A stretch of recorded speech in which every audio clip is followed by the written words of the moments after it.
Asha Kirana.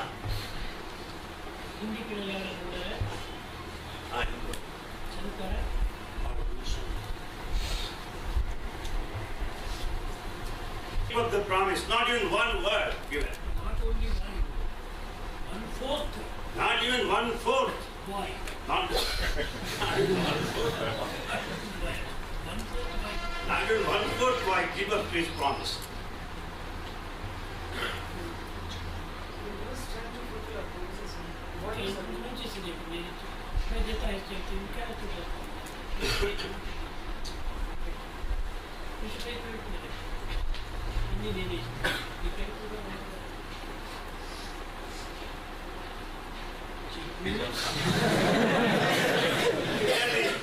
Here our student prayed, Swami, give us the strength to live up, to keep up to our promises.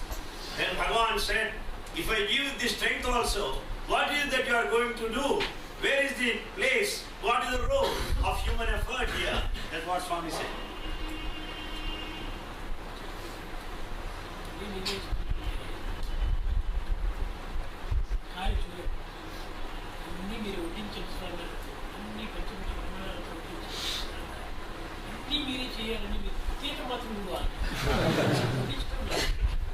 When we want Swami, may all delicious items, all good dishes be served. But when Swami is prepared to serve everything, you are going to do that just that you are eating it all. Why don't you offer that also to Swami, all that is served?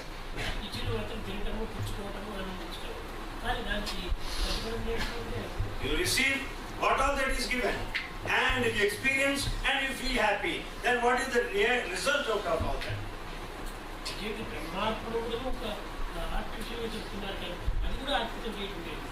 This Brahmarpana is also repeated artificially.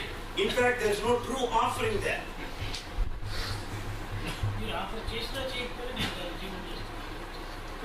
Whether you offer it or not, I am digesting it. It's my duty. If I don't digest all the food that you have eaten, the liver starts giving you trouble. So whether you ask for or not, I will be doing what I have to do. Swami says, I do my duty. What is it that you are doing? How are you doing your duty? You have got your own duty also.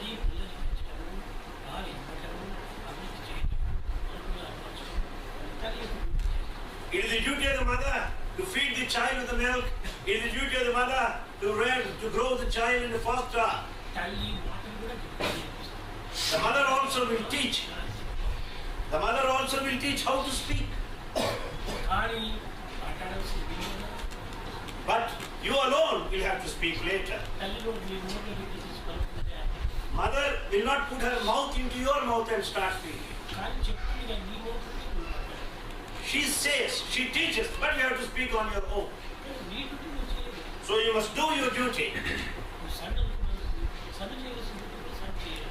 When you are a son, you should discharge the duty of a son.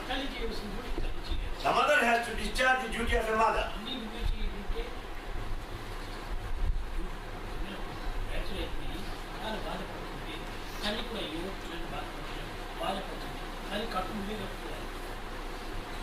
If your leg is fractured, you suffer the pain and you need a bandage. The mother feels sad also, but you must have the bandage.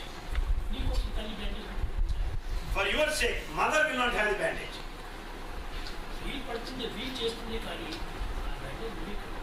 She feels sad for the accident, but you must have the bandage.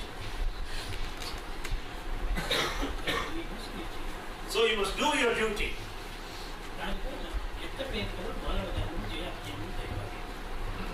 The effort lies in humanity. The success or the failure is in God's hands. But you must do your duty. The story Swami said. The qualities of lazy people.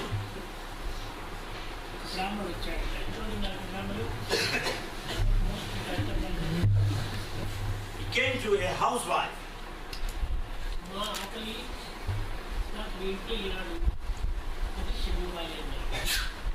He said, "Mother, I am very hungry. Give me food today."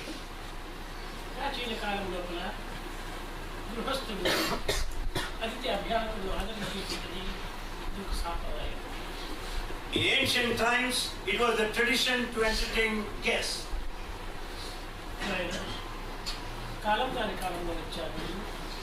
You have come at a late hour. We have eaten our food only now and we wash the vessels.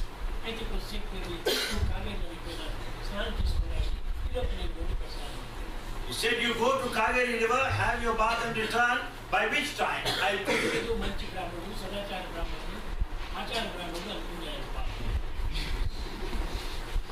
She thought that is a true Brahmin who follows all the tradition and the ritual.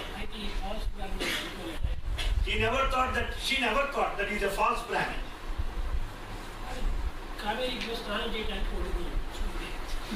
The Brahmin is very lazy. He's not prepared to go to Kaveri river for a bath.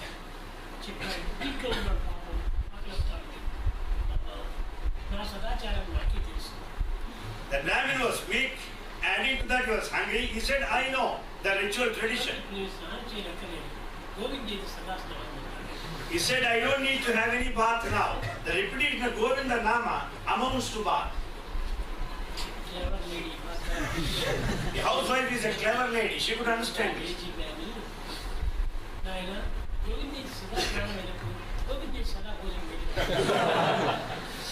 She could find out that he is a lazy man and said, when Govinda Nama is the bath, the Govinda name is also the food. Better you go there.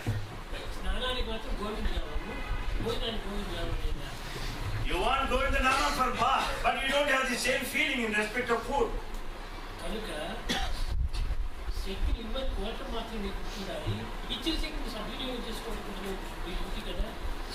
You have got every right to ask for all the power and the strength, but it is your duty to make proper use of it.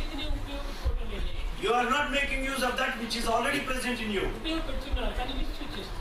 You are misusing it.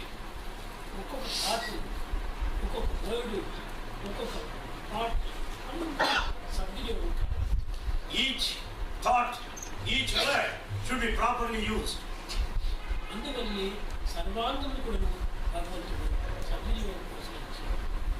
God has given all the limbs to make proper use of that. But not even one limb is working along the proper line.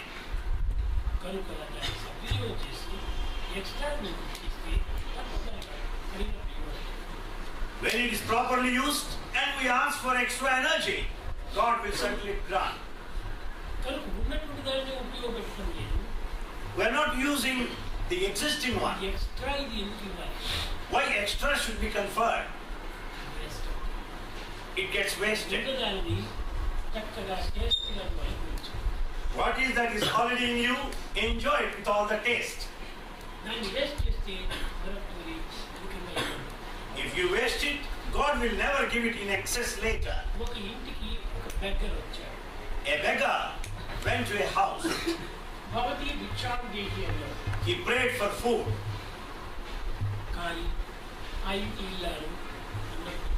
The housewife served food.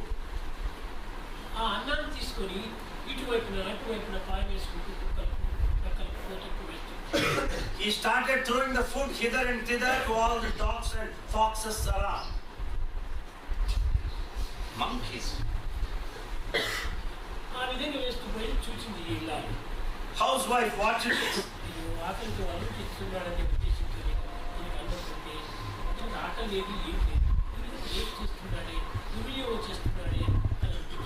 She thought, I thought really that he's very hungry. I serve the food. But truly speaking, he's not hungry at all. He's wasting food.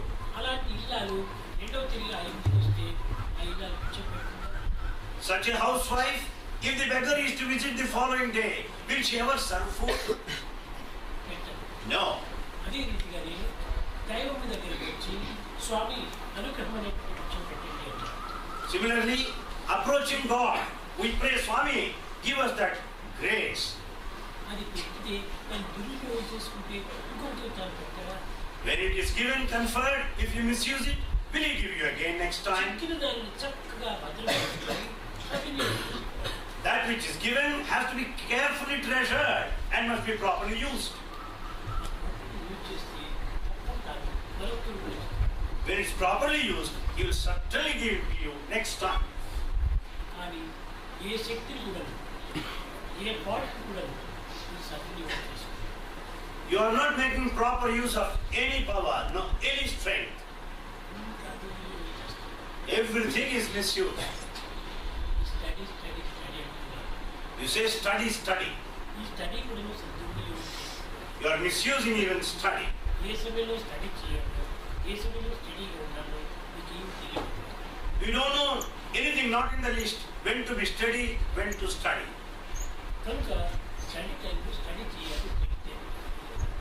You should study when you are supposed to. You should be steady when you have to be. కానీ study టైంలో study చేస్తున్నాను, study టైంలో study చేస్తున్నాను. When you are supposed to be steady, you start studying. When you are supposed to study, you will be steady. చక్కగా You should be steady very clearly. అందువల్ల study for study Therefore, you should study for steady. స్థిరంగా ఉండాలి. You should be steady. Body కానీ mind కానీ ఏం పట్టుకుంటే The body or the mind should never waver this side or that side. ఆ విధంగా ఉండినప్పుడే స్టడీ చక్కగా చేయాలి. Then only what Swami says, the study will reach you straight away. మీరు కొంచెం స్టడీగా లేకపోతే If you are not steady,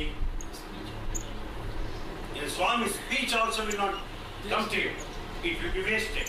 కిందకు పాత్ర Here is a vessel. పైన పాత్రలో కింద పాత్ర రాయి. You have to pour down the oil from the vessel on the top.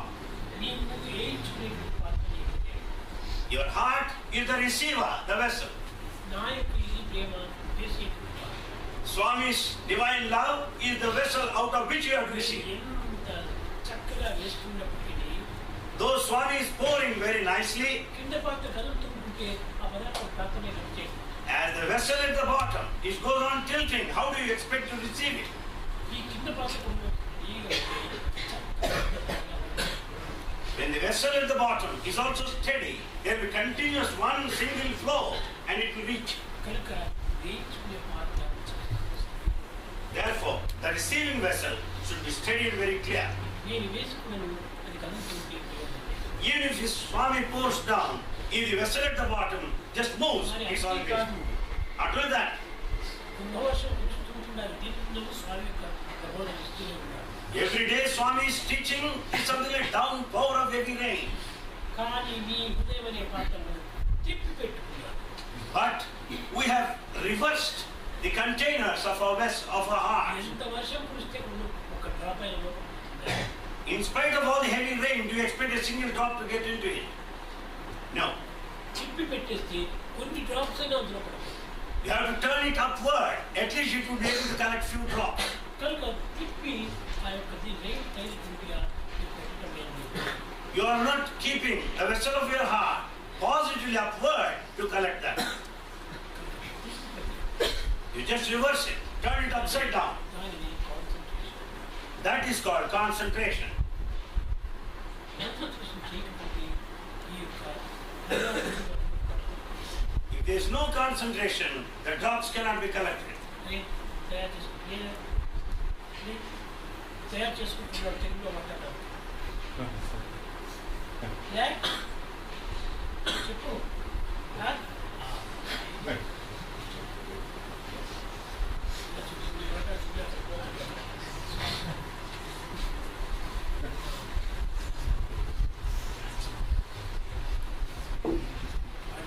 తీసుకెళ్తే నమస్కారం